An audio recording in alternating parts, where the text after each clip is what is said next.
இன்றைக்கு நம்முடைய வாழ்க்கையிலே கர்த்தர் என்ன செய்ய விரும்புகிறார் என்பதை நாம் சற்று தியானிக்கும் போது கர்த்தர் ஒரு பெரிய மாற்றத்தை நம்முடைய வாழ்க்கையிலே அவர் தருகிறார். அல்லேலூயா. ஜெபிக்கிறவன் என்றைக்குமே விடுதலையோடு கூட தேவனோடு நெருங்கி அவன் சேருகிறவனா இருக்கிறான்.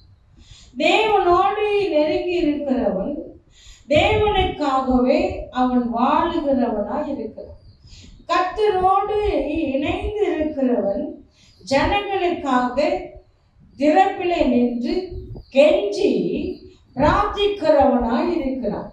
கர்த்தரோடு நெருங்கி நிற்கிறவன், கர்த்தரோடு கூட இருக்கிறவன், அவன் சபைக்காக, ஆசீர்வாதத்திற்காக, ஆத்துமாக்களுக்காக திறப்பிலே நின்று அழுகிறவனாய் இருக்கிறான். இன்றைக்கு நம்முடைய வாழ்க்கை நாம் எங்கு நிற்கிறோம் என்பதை அறிந்து கொள்ளாதபடிக்கு இன்றைக்கு நாம் எப்படி வாழ்கிறோம் என்பதை இன்றைக்கு நாம் அறிந்து கொள்வது நிச்சயமாய் இருக்கிறது. ஜெபிக்கிறவன் தேவனுடைய சிங்காசனத்தை மாத்திரமல்ல, இந்த பூமியை கூட அவன் அசைக்கிறவனாய் இருக்கிறான். தேவன் என்றைக்குமே நம்மை ஒற்று கவனிக்கிறார், கவனித்து பார்க்கிறார், நம்முடைய சத்தத்தை கேட்கிறார். அது மாத்திரமல்ல, இன்றைக்கு நாம் எங்க இருக்கிறோம், எந்த இடத்துல இருக்கிறோம் என்பதை நாம் கவனிக்கும் போது மட்டும்தான் ஆண்டவர் நம்முடைய வாழ்க்கையில பெரிதான காரியத்தை அவர் நம்முடைய வாழ்க்கையில அவர் செய்கிறவராய் இருக்கிறார். அல்லேலூயா, அல்லேலூயா, அல்லேலூயா.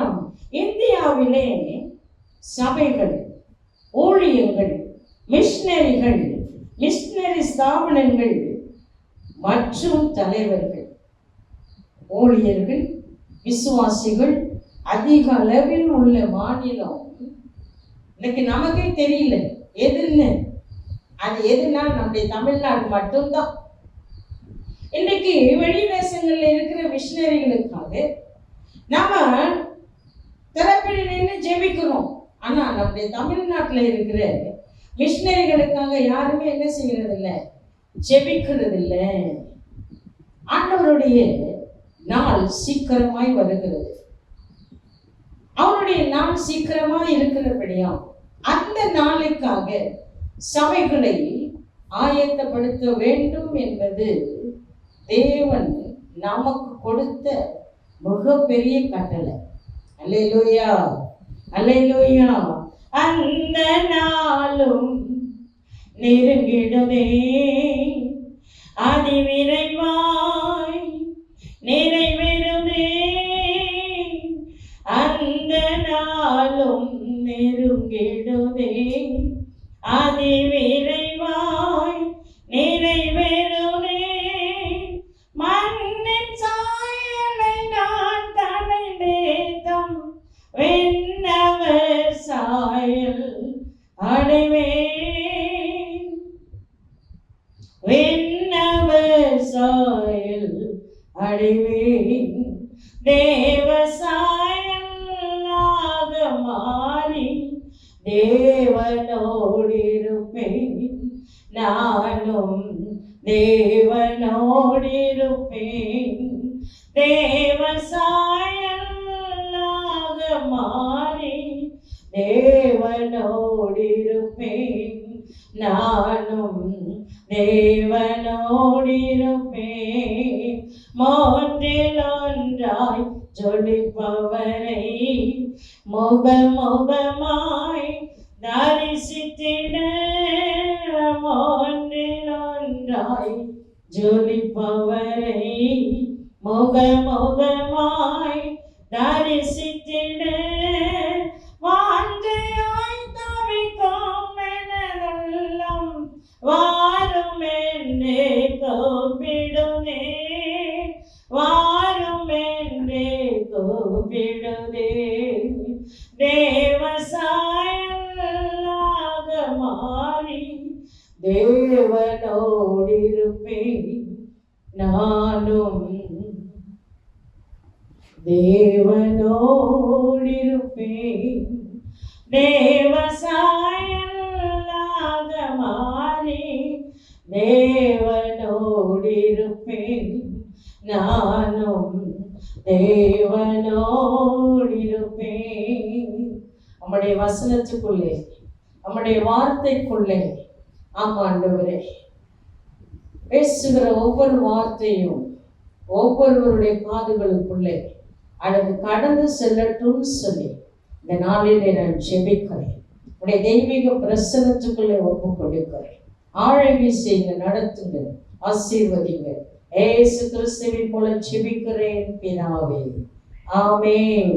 ஜெபிக்கிற போதகர்கள், ஜெபிக்கிற சபைகள், ஐக்கியம் உள்ள சபைகள், தேவனுடைய தரிசனம் உள்ள சபைகளை தேவன் இன்றைக்கு இந்த கடைசி நாட்களிலே அவர் எதிர்பார்க்கிறார்.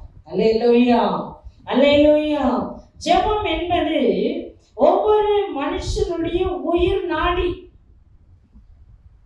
ஜெபம் வித்தியாசமானவைகளை ஒவ்வொரு மனுஷனுடைய வாழ்க்கையிலையும் அது செய்யும்.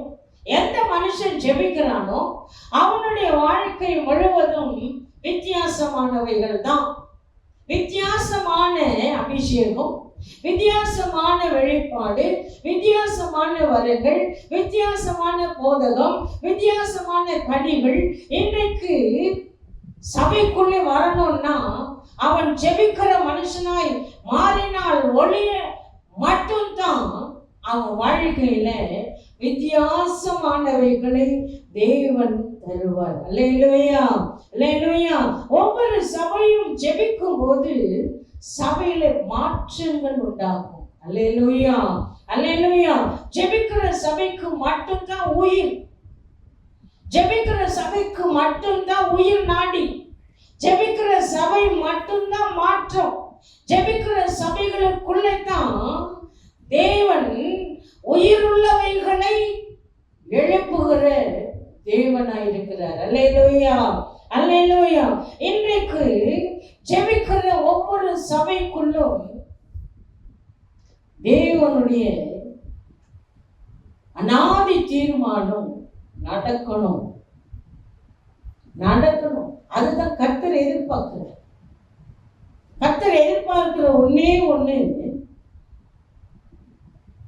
இன்றைக்கு பழுதா இருக்கிற, பாழா இருக்கிற, வாசல் அடைப்பட்டிருக்கிற சபைகள் உயிர்ப்பிக்கப்படும். இன்றைக்கு சபைகள் உயிர்ப்பிக்கப்பட்டால் மட்டும்தான் அவனுடைய வாழ்க்கையில கர்த்தர் மாற்றமான காரியங்களை அவன் வாழ்க்கையில அவர் செய்கிறார். அல்லேலூயா, அல்லேலூயா, அல்லேலூயா. இன்றைக்கு நாம் எங்க நிற்கிறோம்? நாம் எங்க நிற்கிறோம்? நம்முடைய எந்த இடத்துல நாம் இருக்கிறோம்? நாம எப்படிப்பட்ட வெளிப்பாடுகள் நம்முடைய வாழ்க்கையில வந்திருக்கு?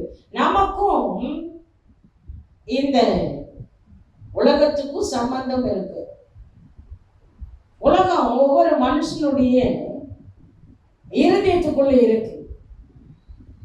உலகம் அவனை விட்டு வெளியே போகிறதுக்கு சமயம் பார்த்தாலும் அவன் விடுகிற மாதிரியே இல்லை. அவன் ஒவ்வொரு நாளும் யுத்தம் செய்து ஜெயிக்கணும்னு விரும்புறான். உலகத்தை விடணும்னு விரும்புறான். உலகத்துல இருந்து வெளியில வரணும்னு விரும்புறான். உலக ஆசையில இருந்து வெளியில வரணும்னு விரும்புறான். ஆனா அவனால என்ன செய்ய முடியல? வெளியே வர முடியல. அல்லேலூயா, அல்லேலூயா. இன்றைக்கு நாம் என்ன செய்ய போகிறோம்? நாம் எங்க நிற்கிறோம்? நம்ம எங்க நின்று வாழ்ந்து கொண்டு இருக்கிறோம் அப்படின்னு கொஞ்சம் நம்ம யோசிச்சோம்னு சொன்னா நம்ம அந்த இடத்துல இருந்து எழுப்ப முடியும். அல்லேலூயா. கர்த்தர் எருசலேமை கட்டுகிறான். கர்த்தருடைய வார்த்தை இங்கே சொல்லுகிறது, கர்த்தர் எருசலேமை கட்டுகிறான். 8வது 18ஆம் வசனத்திலே சொல்லுகிறார், கர்த்தர் தமது சபையை கட்டுகிறான். முதல்ல எருசலேமை கட்டுகிறான். துரத்துண்ட இஸ்ரவேலை கூட்டி சேர்க்கிறான். 18ஆம் அதிகாரத்துல 16ஆம் அதிகாரத்துல கர்த்தர் சபையை கட்டுகிறார். 1 கொரிந்தியர் 13:10 கர்த்தர் ஊழியர்களை கொண்டு இவைகளை கட்டுகிறார். நாம் எங்க நிற்கிறோம்? முதல்ல சொன்னேன், சங்கீதம் 147:2 எருசலேமை கர்த்தர் கட்டுகிறார். 16:18 மத்தேயுல சொன்னேன், கர்த்தர் சபையை கட்டுகிறார். 1 கொரிந்தியர் 13:10 கர்த்தர் சொல்லுகிறார், கர்த்தர் ஊழியர்களை கொண்டு சபையை கட்டுகிறார். ஒவ்வொரு விசுவாசியை கொண்டும் சபையை கட்டுகிறார். நீதிமொழி 14ஆம் அதிகாரம் 1வது வசனத்திலே சொல்லப்பட்டிருக்கிறது, ஒவ்வொரு விசுவாசி புத்தி உள்ள ஸ்திரீ தன் வீட்டை கட்டுகிறார். புத்தி இல்லாத ஸ்திரீயோ அதை தன் கைகளினால் இழித்து போடுகிறார். அப்ப சபையை ஒரு விசுவாசியோ ஒரு ஊழியக்காரனோ கட்டும் போது அவன் என்ன செய்கிறானா, திறப்பிலே நிற்க வேண்டியது ரொம்ப ரொம்ப அவசியமா இருக்கு. அல்லேலூயா, அல்லேலூயா, அல்லேலூயா. அவன் எப்படி நிற்கணும்? அவன் வாழ்க்கையில எப்படி நிற்கணும்? அவன் எங்க நிற்கணும்? அவன் எதுக்காக நிற்கணும்? அவன் என்ன செய்யணும் அப்படின்றது அவனுக்கு முதல்ல என்ன வேணும்? வெளிப்பாடு வேணும். எல்லாமே சபையை நடத்தலாம்ப்பா, எல்லாருமே நடத்தலாம். ஆனா நான் எங்க இருக்கிறேன்? நான் ஆண்டவருக்காக கர்த்தருக்காக என்ன செய்ய போறேன்? நான் எப்படி இந்த சபையை உயிர் மீட்சி உண்டாக்க போறேன்? செத்து போயிருக்கிற இடமெல்லாம் எப்படி உயிர் பெற போகிறது என்று சொல்லி ஒரு சபையில் இருக்கிற மேய்ப்பன் சிந்தித்தால் ஒழிய, செயல்பட்டால் ஒழிய அவன் வாழ்க்கையில் என்ன வராது? வெற்றியே வராது. வெற்றி இல்லாத வாழ்க்கை அவன் வாழ்க்கையில் என்ன செய்து உண்டாயிருக்கிறது. அப்போ புத்தி உள்ள ஸ்திரீ தன் சபையை கட்டுகிறார், தன் வீட்டை கட்டுகிறார். 4 காரியத்தை இங்க நான் உங்களுக்கு சொன்னேன். 1, கர்த்தர் எருசலேமை கட்டுகிறார். 2வது சபையை கட்டுகிறார். 3வது ஊழியர்களை கொண்டு கட்டுகிறார். 4வது விசுவாசியை கொண்டு கட்டுகிறார். அல்லேலூயா, அல்லேலூயா. ஜெபிக்கிற ஒவ்வொரு மனுஷனுக்குள்ளேயும் எந்த அபிஷேகம் உண்டாயிருக்குமா? ஜெபிக்கிறவனுக்கு மட்டும்தான், தேவனோடு கூட உறவாடுகிறவனுக்கு மட்டும்தான், முழங்காலிலே நிற்கிறவனுக்கு மட்டும்தான். மனுஷனை பார்க்காம, மனுஷனுடைய கரத்தை பார்க்காம, தேவனுடைய முகத்தை எந்த ஒரு மனுஷன், எந்த ஒரு விசுவாசி, எந்த ஒரு ஊழியக்காரன் பார்க்கறாங்களோ அவங்க வாழ்க்கையில என்னதான் உண்டு? வெற்றி தான் உண்டு. அல்லேலூயா, அல்லேலூயா. எருசலேமை கட்டுவதற்கு அவனுக்கு என்னதான் வேணும்? வெளிப்பாடு வேணும், தரிசனம் வேணும். போன வாரம் இம்மானுவேல் சபையில பேசணும். இம்மானுவேல் சபையில தரிசனம் இல்லாத வாழ்க்கை அது குப்பை வீட்டு வாசல்ல தான் நிற்கும். தரிசனமே இல்லை அப்படின்னா அவன் ஒளிமுக வாசல்ல நிற்கவே முடியாது. ஏன்னா ஒரு தரிசனம் இருந்தாதான், ஒரு வெளிப்பாடு இருந்தாதான் அவன் ஒளிமுக வாசல்ல நிற்க முடியும். அப்பதான் யாரு வரா அப்படின்னு கண்டுபிடிக்க முடியும். சபைக்கு விரோதமாய் எழுப்பி நிற்கிற, போராடுகிற, அபிஷேகத்தை குறைக்கிற, அபிஷேகத்தை இழக்க வைக்கிற அப்படிப்பட்டதான அம்மோன் புத்திரரும் மோவாபியரும் 7 விதமான ஜாதிகளும் சபைகளின் வாசலில் நிற்கிறார்கள். அல்லேலூயா, அல்லேலூயா. இன்றைக்கு ஒளிமுக வாசலில நிற்கிற விசுவாசியே, எனக்கு தரிசனம் உனக்கு தேவை. அப்போ ஒரு வெளிப்பாடு இருந்தா எருசலேமை கட்ட முடியும். அல்லேலூயா, அல்லேலூயா. தரிசனம் இல்லை அப்படின்னா என்ன செய்ய முடியாது? சபையை கட்ட முடியாது. அப்போ தேவனிடத்திலிருந்து வருகிற ஒவ்வொரு வெளிப்பாடும் தரிசனங்களையும் வெளிப்படுத்தல்களையும் அது கொடுக்கும். அல்லேலூயா.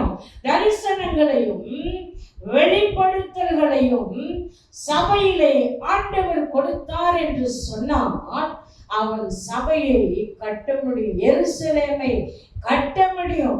எருசலேமை கட்டுவதற்கு அவனுக்கு தரிசனம் தேவை. அல்லேலூயா. தரிசனம் இல்லாத சபை, தரிசனம் இல்லாத ஆவிக்குரிய வாழ்க்கை, தரிசனம் இல்லாத ஆவிக்குரிய நிலைமை அவனுடைய வாழ்க்கையில எப்போதுமே இருப்பதில்லை. அல்லேலூயா, அல்லேலூயா. இன்றைக்கு நாம பார்க்க போகிறோம் சபைகளை எப்படி கட்டணும், சபைகளை எப்படி கட்டுவது, சபைகளை கட்ட நாம் என்ன செய்ய வேண்டும்? இவ்வளவு நேரம் நம்ம பேசுறோம். முதலாவது எருசலேமை கட்டுகிறார். இரண்டாவது சபையை கட்டுகிறார். மூன்றாவது ஊழியர்களை கொண்டு கட்டுகிறார். நான்காவது விசுவாசிகளை கொண்டு கட்டுகிறார். இன்றைக்கு நாம் எப்படி சபையை கட்டுவது? ஒத்தி உள்ள சிற்பாசிரியை போல அஸ்திவாரம் முதல்ல போடுவதுதான் அது முதல் வெளிப்பாடு. அப்ப புத்தி உள்ள சிற்பாசிரி என்ன செய்யறான்? புத்தி உள்ள சிற்பாசாரி அவன் முதல்ல அஸ்திவாரம் எங்க போறான்? சபையில. இன்னைக்கு விசுவாசி புத்தி உள்ள சிற்பாசாரியே இருக்கணும். ஒரு ஊழியக்காரர் சொன்னாரு, என்ன சொன்னாரு? சபையில 50 ஆத்துமா இருந்தா ஒரு ஆத்துமா ஒரு விசுவாசியை சந்திச்சா, 50 ஆத்துமா 50 ஆத்துமாவை சந்திச்சா சபையில எப்படி இருக்கும்? 100 பேர் ஆகிடும். இன்னைக்கு 20 வருஷம் ஆனாலும் 10 வருஷம் ஆனாலும் 5 வருஷம் ஆனாலும் இருக்கிற ஆத்மா தான் இருக்கு. புது ஆத்மா வரதே இல்லை. அது வருது, உட்காருது, போகுது. அதுக்கு என்ன தேவை? நம்ம மட்டும் போகணும், நம்ம மட்டும் போய் உட்காரணும், நம்ம மட்டும் ஆண்டவருடைய வார்த்தையை கேட்கணும், நம்ம மட்டும் வீட்டுக்கு போய் என்ன செய்யணும்? சமைக்கணும், சாப்பிடணும், தூங்கணும். அதுதான் அதோட வேலை. ஆனா புத்தி உள்ள சிற்பாசாரியை போல அது சபையை கட்டுகிறதற்கு, அஸ்திவாரம் போடுகிறதுக்கு அதுக்கு வெளிப்பாடும் இல்லை, தரிசனமும் இல்லை. ஏன்னா அது ஜெபிக்கிறது இல்லை. அல்லேலூயா, அல்லேலூயா. ஏன் கர்த்தர் இப்படி பேசுறாருன்னு தெரியல. அதுக்கு வெளிப்பாடு இல்லை, தரிசனமும் இல்லை. அப்போ முதல் சபைக்கு என்ன தேவை? ஒண்ணு தரிசனம், இரண்டாவது வெளிப்பாடு. தீர்க்க தரிசனம் இல்லாத இடத்துல ஜனங்கள் சீர்கட்டு போவார்கள். அப்ப தீர்க்க தரிசனம் இல்லாத சபை அது என்ன செய்யுமா? சீர்கட்டு போகும். வெளிப்பாடு இல்லாத சபை சீர்கட்டு போகும். தரிசனம் இல்லாத சபை அஸ்திவாரம் போடவே முடியாது. பழைய அஸ்திவாரத்துலதான் என்ன செய்யலாம்? ஆமேன் போட்டுக்கிட்டே என்ன செய்யலாம்? வண்டி ஓட்டிக்கிட்டே இருக்கலாம். ஆமேன் போட்டு போட்டு வண்டியை ஓட்டுறதுதான் இன்னைக்கு நிறைய சபைகளுடைய காரியமா இருக்கு. அல்லேலூயா, அல்லேலூயா. இன்றைக்கு நாம் என்ன செய்ய போகிறோம்? சபையை அஸ்திவாரம் போட அன்றைக்கு ஒரு பேதுருவை ஆண்டவர் என்ன செய்தார்? எழுப்பினார். அன்றைக்கு பேதுரு மேலே அந்த அபிஷேகத்தை வைத்தார். இன்றைக்கு நம்ம மேல வச்சிருக்கிறாரா? அந்த அபிஷேகத்தை நம்ம மேல வச்சிருக்காரா? இல்லையே. இன்னைக்கு சபை கவலை இனமா இருக்கு. சொல்லுவாங்கல்ல,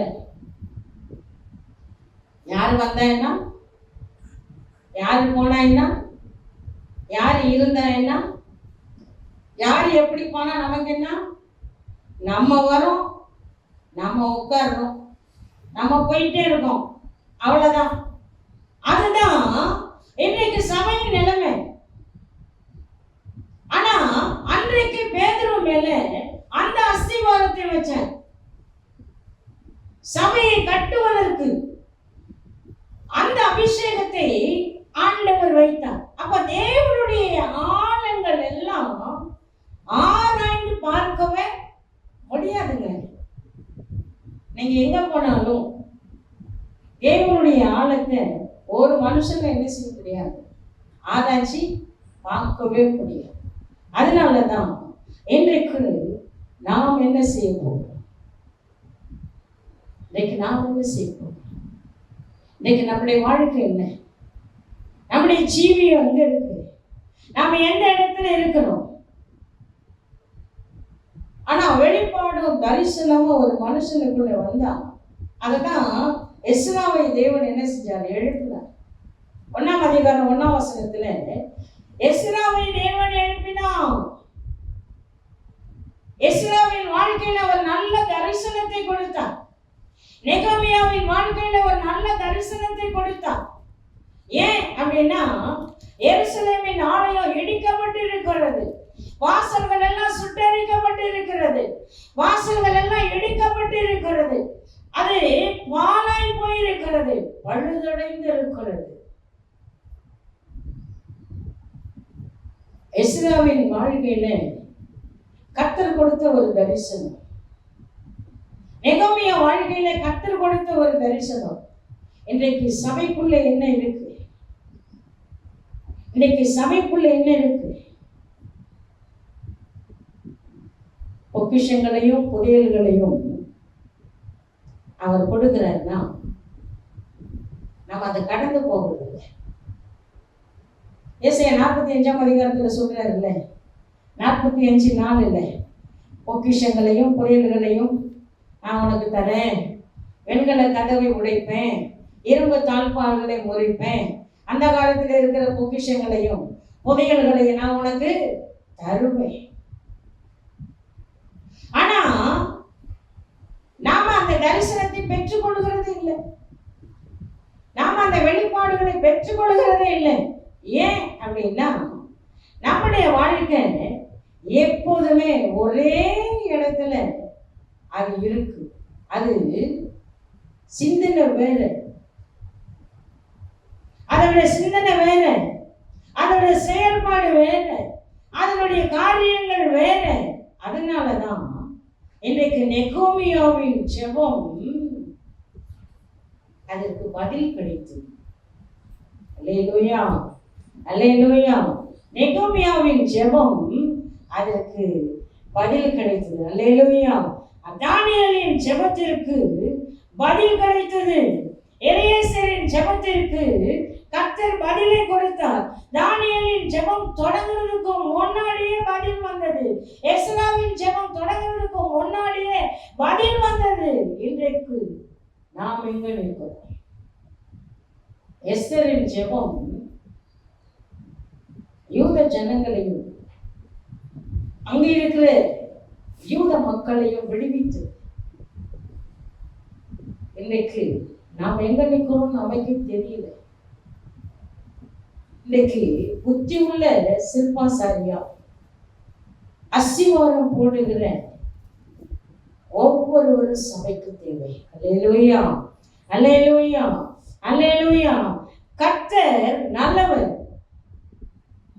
அவர் இக்கட்டு நாளில் அரணான கோட்டை, தம்மை நம்புகிறவர்களை அவர் அறிந்திருக்கிறார். அல்லேலூயா. அவர் யாரை நம்புறாரோ அவர்களை அவர் நம்பி இருக்கிறார். அவர் நம்பணும் ஒரு சபையை, ஒரு விசுவாசியை அவர் நம்பணும். அந்த சபை ஊழியக்காரனை ஆண்டவர் நம்பணும். அங்க ஆராதனை செய்யறவன ஆண்டவர் நம்பணும். இவன் எனக்காக மட்டும்தான் அப்படின்னு. அப்பதான் புத்தி உள்ள சிற்பாசாரியை என்ன செய்ய முடியும்? அஸ்திவாரம் போட முடியும். அல்லேலூயா, அல்லேலூயா. இன்றைக்கு நம்முடைய வாழ்க்கை எங்க இருக்கிறது? உன்னத பாட்டுல அவர் சொல்லுகிறார், 4ஆம் அதிகாரம் 12ஆம் வசனத்திலே, மணவாட்டியை பார்த்து நீ அடைக்கப்பட்ட தோட்டம். அல்லேலூயா, அல்லேலூயா. இன்றைக்கு நாம் எங்க நிற்கிறோம்? புத்தியுள்ள சிற்பாசாரியை போல இருக்கிறோமா? இல்ல வெளிப்போடு தரிசனம் உள்ளவர்களா இருக்கிறோமா?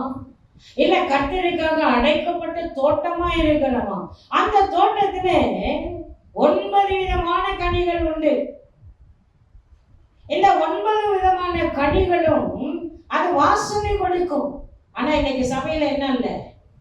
வாசனையே இல்லை. வாசனையே இல்லைங்க. வாசனை வேணும்னா சென்று தான் அடிக்கணும். ஆனா நற்கனிகள் நிறைந்த சபை இன்னைக்கு இல்லை. நற்கனிகள் நிறைந்த சபை இன்னைக்கு இல்லை. தரிசனம் நிறைந்த சபை இன்னைக்கு இல்லை. வெளிப்பாடுகள் நிறைந்த சபை இன்னைக்கு இல்லை, காண முடியல. ஏன்னா அவன் அடைக்கப்படாத தோட்டம், மறைவு கட்டப்படாத நீரூற்று. அவன் எங்க வேணாலும் போலாம், எந்த சபைக்கு வேணாலும் ஏறி இறங்கலாம், எங்க வேணாலும் போய் உட்காரலாம், யாருடைய உபதேசத்தை வேணாலும் அவன் கேட்கலாம். அல்லேலூயா, அல்லேலூயா. இன்றைக்கு நாம் எங்க நிற்கிறோம்? அன்றைக்கு யோபு உத்தமனா இருந்தா யோபுவை சுற்றிலும் வேலி அடைத்தான். அவர் நீதிமானா இருந்தால் யோபுவை சுற்றிலும் வேலி அடைத்தார். இன்றைக்கு நாம் எங்க நிற்கிறோம்? ஆனா நம்ம சொல்லுவோம், நான் ஆண்டவரை தான் சார்ந்திருக்கிறேன், நான் அவரை தான் சார்ந்திருக்கிறேன், அவரை தாங்க நான் சார்ந்திருக்கிறேன், அவர் தாங்க எனக்கு எல்லாமே அப்படின்னு சொல்லி நம்ம என்ன செய்யறோம்? நம்ம நினைக்கிறோம். ஆனா நம்முடைய வாழ்க்கை அங்க. அல்லேலூயா, அல்லேலூயா. ஆத்துமாவின் வாசலை காத்துக்கொள்ளும். ஆத்துமாவின் வாசலை ஒரு மனுஷன் காத்துக்கொள்ளும் போது மட்டும்தான் அவன் புத்தி உள்ள சிற்பாசாரியும் அவன் என்ன செய்ய முடியும்? அஸ்திவாரம் போட முடியும். அல்லேலூயா, அல்லேலூயா. ஆத்துமாவின் வாசலை ஒரு மனுஷன் எப்படி காத்துக்கொள்வது? ஆனா அவனுக்குள்ள என்ன இருக்கு? வீணான வார்த்தை, அலப்புகிற வார்த்தை, வம்பு பண்ற வார்த்தை, புத்தியீனமான வார்த்தை, பரியாச வார்த்தை, பொய் சொல்லுகிற வார்த்தை, கெட்ட வார்த்தை, குற்றப்படுத்துகிற வார்த்தை. இவை எல்லாம் ஆத்மாவின் வாசலை காக்கவே முடியாது. ஒரு மனுஷனுக்குள்ள வீணான வார்த்தை. ரெண்டாவது அலப்புகிற வார்த்தை. நீங்க பாத்தீங்கன்னா எங்கேயும் பாத்தீங்கன்னா அலப்புகிறது தான் நிறைய இருக்கு. அலப்புகிற வார்த்தை, வம்பு செய்யற வார்த்தை. வீணா வம்பு இழுப்பாங்க, அவங்க ஒண்ணுமே செய்ய மாட்டாங்க, ஆனா வீணான வம்பு. புத்தீனமான வார்த்தை. அவங்க என்ன பேசுறாங்கன்னு அவங்களுக்கு தெரியாது. பொய், எதுக்கு எடுத்தாலும் பொய். அவங்க எப்படி பொய் சொல்லுவாங்கன்னு இன்னைக்கு நிறைய விசுவாசியும் ஊழியக்காரங்களும் என்னன்னு சொல்றாங்க? என்ன சொல்றாங்க? பொய் தாங்க சொல்றாங்க. பாஸ்டர் எங்க இருக்கீங்க, எங்க பாஸ்டர் வரீங்க அப்படின்னா அவங்க வீட்டுல தான் இருப்பாங்க. ஆனா என்னதான் சொல்லுவாங்க? இந்த பக்கத்துல வந்துட்டேன். ஆனா அவங்க அங்க இருந்து அப்பதான் கிளம்புவாங்களே. இன்னைக்கு பொய் வார்த்தை சகஜமாயிட்டு, கெட்ட வார்த்தை சகஜமாயிட்டு. இன்னைக்கு முடிய கூட பார்த்து என்ன செய்யறாங்க?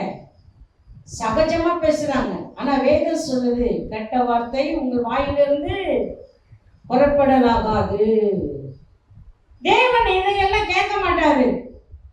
இதெல்லாம் மனசுல வச்சுட்டு, ஆத்மாவுக்குள்ள இதெல்லாம் வச்சுட்டு, ஆத்மாவின் வாசலை பாதுகாக்காம நீ இப்படி ஜெபம் பண்ணா உனக்கு தரிசனமும் வராது, வெளிப்பாடு வராது, புத்தி உள்ள சிற்பா சரியா அஸ்திவாரம் போடவும் முடியாது, ஜெபம் கேட்கப்படாது. அல்லேலூயா, அல்லேலூயா. இன்றைக்கு நம்முடைய நாவை நாம் என்ன செய்யணுமா? பரிசுத்தமாய் காத்துக்கொள்ள வேண்டியது அவசியமா இருக்கிறது. ஆத்துமாவே நீ ஏன் மௌனமா இருக்கிற? உனக்கு ரட்சிப்பு வந்துருச்சு இல்ல, துதி. உனக்கு பாவ மன்னிப்பு கிடைச்சிருச்சு இல்ல, உன் ரட்சிப்பு என்கிற மதியில என்ன செய்? சத்துரு உள்ள வராம அடை. உன் ஆத்மாவின் வாசல உன் மதியில அடைச்சிடு. ஏன்னா அவனுக்கு கொஞ்ச காலம் தான். அவன் சீக்கிரமா என்ன செய்ய போறான்? உன்னை வஞ்சிக்கிறதுக்கு வரப்போறான். சபையை கெடுக்க உன்னை அவன் என்ன செய்யறான்? பயன்படுத்த போறான். அதனால நீ என்ன செய்? காத்துக்கொள், எச்சரிக்கையாயிரு, ஜாக்கிரதையாயிரு என்று அவர் சொல்லுகிறார். 1 பேதுருவுல நாம படிச்சோம்ல, வெளிப்புள்ளவர்களாய் தெளிந்த புத்தி உள்ளவர்களாய் இருக்க நீங்க என்ன செய்யுங்க? ஜாக்கிரதையா இருங்க. 1 பேதுரு 1ஆம் அதிகாரத்துல நம்ம படிச்சோம், வெளிப்புள்ளவர்களாய் இருங்க, ஜாக்கிரதை உள்ளவர்களாய் இருந்து ஜெபம் பண்ண ஜாக்கிரதையா இருங்க. இன்றைக்கு நம்முடைய வாசலை காத்துக்கொள்ள, நம்முடைய வாசலை காத்துக்கொள்ள ஜாக்கிரதையா இருக்கணும். அல்லேலூயா, அல்லேலூயா. குடும்பத்தின் வாசலை காத்துக்கொள். முதல்ல ஆண்டவர் சொல்லுகிறார், ஆத்மாவின் வாசலை காத்துக்கொள். இரண்டாவது குடும்பத்தின் வாசலை காத்துக்கொள். எருசலேமை தேவன் கட்டுகிறான். இரண்டாவது சபையை கட்டுகிறான். ஒரு குடும்பத்தை ஆண்டவர் கட்ட விரும்பினார்னா அவன் வாசல் பலமா இருக்கணும். பலமா இருந்தாதான் அவன் குடும்பத்தின் வாசலை கட்ட முடியும். எப்போதுமே குடும்ப ஜெபம் இல்லாத அந்த குடும்பம் வாசல் எப்போதுமே இடிஞ்சுதான் இருக்கும். அந்த வாசல்ல என்ன இருக்காது? அலங்காரமே இருக்காது. ஜெபம் இல்லாத குடும்பம், ஜெபம் இல்லாத வாசல், ஜெபம் இல்லாத வாழ்க்கை அவனை பழுதாய் போன, பாழாய் போன வாசல். அவன் என்னைக்குமே காட்டவே முடியாது. அடைப்பட்டது அடைப்பட்டதுதான், உடைக்கப்பட்டது உடைக்கப்பட்டதுதான். இன்றைக்கு முறுமுறுக்கிற எல்லா குடும்பங்களிலேயும் குடும்பத்தின் வாசல்கள் என்னதான் செஞ்சிருக்குது? உடைக்கப்பட்டிருக்கிறது. அப்போ எங்க இருந்து வரும் தரிசனம்? வெளிப்பாடு எங்க இருந்துங்க வரும்? குடும்பத்துல எங்க வரும்? ஜெபம் எங்க இருந்து வரும்? தரிசனம் எங்க இருந்து வரும்? அங்கதான் வாசல் அடைப்பட்டு போச்சு. அங்க வாசல் இல்லை. போன வாரம் குப்பை வீட்டு வாசல்ல நிக்கிற விசுவாசி, ஒளிமுக வாசல்ல நிக்கிற விசுவாசி, கவனி வாசல்ல நிக்கிற விசுவாசி, அதை ஐக்கியத்தை பெற்றுக்கொண்டு இன்னைக்கு குடும்பத்தின் வாசலிலே நிக்கிற விசுவாசி, குடும்பம் அந்த வாசல காத்துக்கொள்ளலைன்னா அவன் வாழ்க்கையில என்னத்தான் இருக்கு? அதிருப்தியான வார்த்தைகள், சஞ்சலம் நிறைந்த வார்த்தைகள். எவ்வளவுதான் வாழ்க்கையில வந்தாலும் அது என்ன? அது ஆசீர்வாதம் வராது. ஜெபமே இல்லை. எப்ப பாரு 24 மணி நேரமும் சண்டை, புருஷனுக்கும் பொண்டாட்டிக்கும் சண்டை, எப்ப பாரு வீண் வார்த்தை. ஆனா அவங்க வாழ்க்கையில என்ன இல்லை? குடும்பம் என்ற வாசல் கட்டப்படுறதே இல்லை. அதனாலதான் அந்த குடும்பங்கள் என்ன செய்யலாம்? உடைக்கப்படுது. பிசாசு என்ன செய்யலாம்? குறி வைக்கிறான். ஜெபிக்கிற குடும்பத்தை குறி வைக்கிறான். உபவாசிக்கிற குடும்பத்தை குறி வைக்கிறோம். திறப்பில் இருக்கிற குடும்பத்தை குறி வைக்கிறோம். தேவனோடு நெருங்கி இருக்கிற குடும்பத்தை குறி வைக்கிறோம். தேவனுக்காக நிற்கிற குடும்பத்தை குறி வைக்கிறோம். ஆனா என்னைக்கு நம்ம குப்பமேட்டு வாசலுக்குள்ளே நுழைய ஆரம்பிக்கிறோமோ அன்றைக்கு அவன் என்ன செய்யறான்? உள்ள வந்துட்டான்னு அர்த்தம். அல்லேலூயா, அல்லேலூயா. இன்றைக்கு நாம் எங்க இருக்கிறோம்? கர்த்தர் சபையை கட்ட விரும்புகிறான். கர்த்தர் உன் குடும்பத்தை கட்ட விரும்புகிறான். இன்றைக்கு நீ எங்க இருக்க? அல்லேலூயா, அல்லேலூயா, அல்லேலூயா. இன்றைக்கு நாம் என்ன செய்ய போகிறோம்? இன்றைக்கு அதிகாலையில ஒரு குடும்பம் ஜெபிக்கும் போது பரலோகத்திலிருந்து அவனுக்கு என்ன உண்டாகுது? பொக்கிஷங்கள் உண்டாகுது. கர்த்தர் கவனிக்கிறார். நம்ம சங்கீதத்துல பார்த்தோம், கர்த்தர் கவனிக்கிறார், கவனித்து பார்ப்பார், கவனித்து கேட்பார். நீ அதை கவனித்து கேட்பாய், ஆனால் உனக்கு என்ன உண்டாகும்? ஆசீர்வாதம் வரும். கவனிக்கலன்னா நீ எங்கதான் நிற்கல. கர்த்தர் எவ்வளவு பேசினாலும் ஒரு குடும்பம் என்ன செய்யறது இல்லை? கவனிக்கிறதே இல்லை. ஆனா கவனிக்கணும்.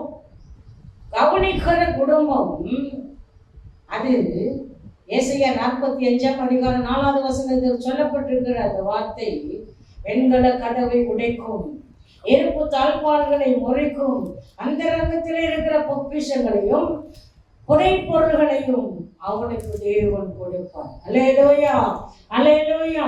இன்றைக்கு துதியின் சத்தம் குடும்பத்தின் வாசலாகவும் மதிலாகவும் எழுப்பணுமா? அல்லேலூயா, அல்லேலூயா. இன்றைக்கு நாம் எங்க நிற்போம்? இன்றைக்கு நாம் என்ன செய்ய போகிறோம்? அடுத்தது, ஊழியக்காரன் சபையை கட்டணும். முதல்ல சொன்னேன், கர்த்தர் எருசலேமை கட்டுகிறான். இரண்டாவது, சபையை குடும்பத்தை கட்டுகிறான். மூன்றாவது, ஊழியக்காரன் சபையை கட்டுகிறான். சபையின் வாசலை காத்துக்கொள்ளுங்கள்.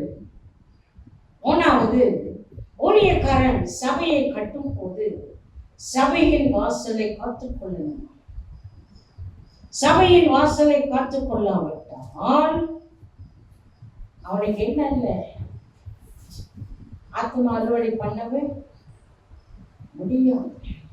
அதுக்கு தான் தரிசனம் தேவை. தரிசனம் இல்லாத ஒரு சபை வாசலை காத்துக்கொள்ளவே முடியாது. சோதோமின் வாசலிலே யார்தான் இருந்தா? லோத்து இருந்தார்.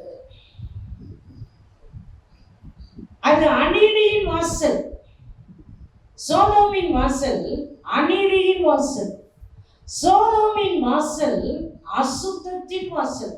இன்னைக்கு நிறைய சபை வாசலை காத்துக்கொள்ள முடியாத காரணம் என்னன்னா, லோத்தை போல உள்ளே இருக்கிற மனிதர்கள். எப்ப பாரு லோத்து மனைவியை போல உப்பத்தோட மாறுற விசுவாசி. எப்ப பாரு திரும்பி பார்க்க உலகத்தை. அப்ப ஊழியக்காரன் சபையை கட்டவே, அவன் எவ்வளவு பிரசங்கம் பண்ணாலும் சபையை கட்டவே முடியாது. அதனாலதான் இன்றைக்கு அக்கிரமத்தின் வாசலுக்குள்ளே இன்றைக்கு சபை என்ன செய்யக்கூடாது? நுழையவே கூடாது. அது கண்டுபிடிக்கணும். இன்னைக்கு ஊழியக்காரன் என்ன செய்யணும்? கண்டுபிடிக்கணும். சபையின் வாசல் அடைபடுவதற்கும், சபையின் வாசல் உடைக்கப்படுவதற்கும், சபையில் இருக்கிற தரிசனங்கள் நொறுக்கப்படுவதற்கும், சபையில் இருக்கிற வாசல் அடைக்கப்படுவதற்கும் யார் காரணம் என்பதை ஊழியக்காரர்கள் கண்டுபிடித்தான் ஒழிய சோதோமின் வாசலில் இருக்கிற லோத்துவையும், சோதோமின் வாசலில் இருக்கிற அநீதியின் வாசலில் இருக்கிற, அக்கிரமத்தின் வாசலில் இருக்கிற லோத்துவையும் விரட்டவே முடியாது. லோத்துவை பார்த்து பார்த்து லோத்துவின் மனைவி உப்பு தூணா மாறினது போலவே இன்றைக்கு சபை விசுவாசி என்ன செய்தே? உப்பு தூணா மாறிக்கிட்டே இருக்கு. ஒண்ணுமே இல்லை, அபிஷேகம் இல்லை, பாட்டு இல்லை, ஆவி இல்லை, வசனம் இல்லை, ஜெபம் இல்லை, ஒண்ணுமே இல்லை. கூட்டத்தோட கூட்டம் சொல்லுவாங்களே, கூட்டத்தோட கூட்டம். நான் சொல்லக்கூடாது. இன்னைக்கு என்ன செய்யறாங்க எல்லாருமே?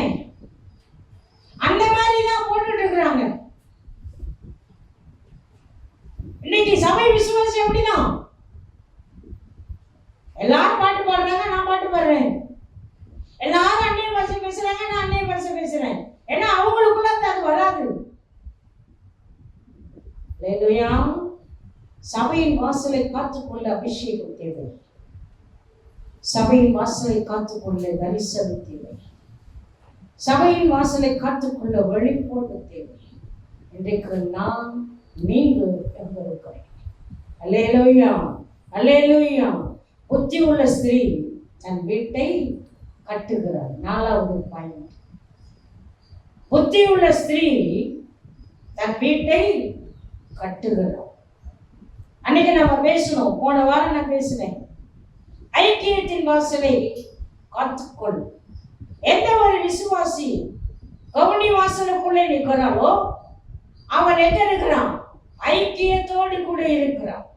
ஒரு மனம், ஒற்றுமை, அன்பு எல்லாம் அவளுக்குள்ளே காணப்படுகிறது. இன்னைக்கு சுவாதீனம் நிறைந்த சபை நிறைய. சுவாதீனத்தோடு கூட தான் இன்னைக்கு சபைகள் என்ன செய்யுது? வாழ்ந்துட்டு இருக்குது. அதே மாதிரி விசுவாசி அப்படிதான். சுயாதீனம் நிறைஞ்ச சபை, சுயாதீனம் நிறைஞ்ச ஊழியர், சுயாதீனம் நிறைஞ்ச விசுவாசி, ஒரு மனம் இல்லாத விசுவாசி, ஒரு மனம் இல்லாத சபை. அல்லேலூயா. இன்றைக்கு நாம் எங்க நிற்கிறோம்? நாம் எங்க நிற்கிறோம்? ஐக்கியத்தில் இணைந்து நிற்கும் போது, ஐக்கியத்தில் உண்மையா இருக்கும் போது, ஐக்கியத்தில் உண்மையா இருக்கும் போது அவங்க என்ன செய்யறாங்கன்னா விசுவாசி உயிர்ப்பிக்கப்படும். ஐக்கியம் இணைந்து இருக்கும் ஊழியர், ஐக்கியத்திலே இணைந்து உண்மையா இருக்கிற சபை, ஐக்கியத்தில் உண்மையாய் நிறைந்து இருக்கிற விசுவாசி. இன்னைக்கு சொந்த வாழ்க்கையில ஐக்கியம் இல்லை, சொந்த குடும்பத்துல ஐக்கியம் இல்லை, சொந்த சபையில ஐக்கியம் இல்லை. ஏன்னா ஐக்கியம் இல்லாத வாழ்க்கை. இதோ சகோதரர் ஒருமித்து வாசம் பண்ணுகிறது எத்தனை நன்மையும் எத்தனை இன்பமும். அது ஆரோனுடைய சிரசிலே ஊற்றப்படுகிற பரிமள தைலத்துக்கு அது ஒப்பாயிருக்கிறது. அல்லேலூயா, அல்லேலூயா. இன்றைக்கு நாம் எங்க நிற்கிறோம்? நாம் எங்க நிற்கிறோம்? நாம் எந்த இடத்துல இருக்கிறோம்? நம்ம எங்க வாழ்கிறோம்? நாம என்ன செய்ய ஆண்டவர் விரும்புகிறார்? ஆண்டவர் என்ன செய்ய விரும்புகிறார்? பழுதை பார்த்து கட்ட விரும்புகிறாரா? நமக்குள்ளே என்ன இருக்கு? நம்முடைய வாசல்கள் என்ன என்பதை நம்ம கண்டுபிடிக்க வேண்டும். ஐக்கியம் இல்லாத வாசல், ஆத்மாவிலே தேவன் இல்லாத வாசல், சபைக்குள்ள தரிசனம் இல்லாத வாசல். நாம எங்க இருக்கோம்? நாம எந்த இடத்துல நிற்கிறோம்? ரட்சிப்பின் வாசலுக்குள்ளே நிற்கிறோமா? எடுக்கமான வாசல் உள்ளாய் நுழைய பிரயாசப்படுகிறோமா? நாம எங்க இருக்கிறோம்?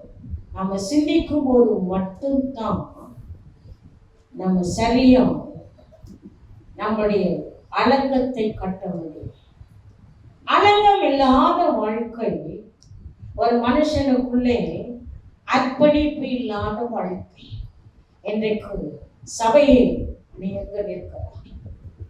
உன் வாசலை காத்துக்கொள்வாயா? உன் வாசலை பழுது பார்ப்பாயா? உன் வாசலை காத்துக்கொள்வாயா?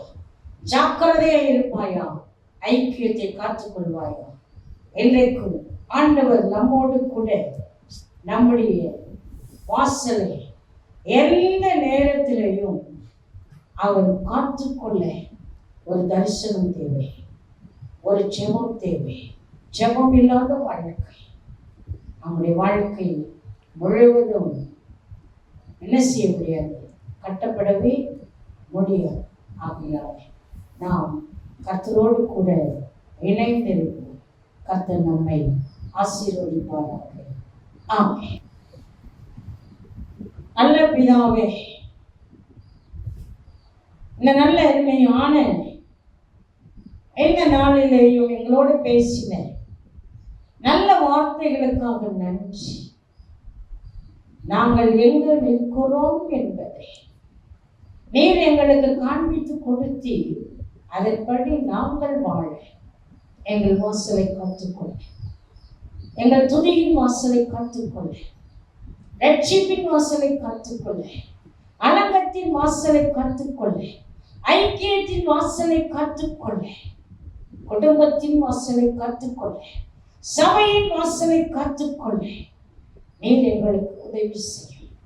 நாங்கள் எங்களையே பழுது பார்த்து எங்களுக்குள்ளே இருக்கிற அசுத்தமானவைகளை விட்டு பரிசுத்தம் என்கிறதான அலங்கத்துக்குள்ளே நாங்கள் கடந்து போக எங்களுக்கு உதவி செய்யும்.